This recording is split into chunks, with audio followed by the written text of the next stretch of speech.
మాజీ ఎమ్మెల్యే జోగారావు అనుచరుడు సందీప్ కబ్జాలకు పాల్పడ్డారని ఆరోపించారు జిల్లా అధ్యక్షుడు ద్వారపురెడ్డి శ్రీను.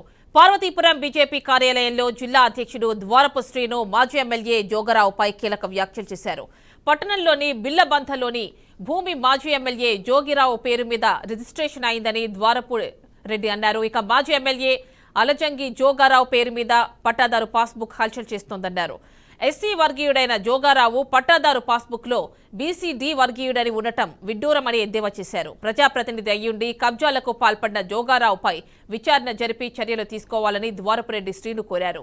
ఎన్నికల్లో ఇచ్చిన మాటను ఎమ్మెల్యే బోనెల విజయచంద్ర నిలబెట్టుకోవాలన్నారు.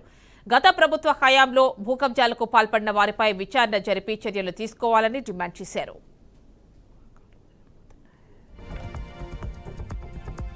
ఎవరైతే భూ కబ్జాలకు పాల్పడ్డారో, ఎక్కడైతే చెరువులు పాల్పడ్డాయో కబ్జాలకి, వాటన్నిటినీ వెలికి తీస్తాం, వాటి తాలూకు లెక్కలు తేలుస్తామని ప్రజలు చాలా విశ్వాసంతో ఉన్నారు. ఆయన కూడా ఈ మధ్యన వాటన్నిటిపైన కూడాను పరిశీలనకు వెళ్ళడం జరిగింది.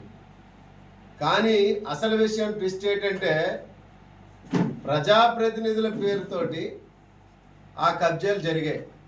ఎవరా ప్రజాప్రతినిధి అంటే, మాజీ శాసనసభ్యులు అలజంగి జోగారావు గారి పేరుతో బిల్లబందలోన పక్క సర్వే నెంబర్తో కోరాడ నాని అని 4వ వార్డు కౌన్సిలర్ గారి తల్లి రిజిస్ట్రేషన్ చేస్తూ, ఎమ్మెల్యే మాజీ శాసనసభ్యులు తాలూకా ఆయన అనుచరుడు ఉన్నాడు 16వ వార్డు కౌన్సిలర్ సంగంరెడ్డి లక్ష్మీపార్వతి కొడుకు సందీప్, అతను ఏజెంట్గా వెళ్ళి రిజిస్ట్రేషన్ చేయడం జరిగింది ఆ భూమిని.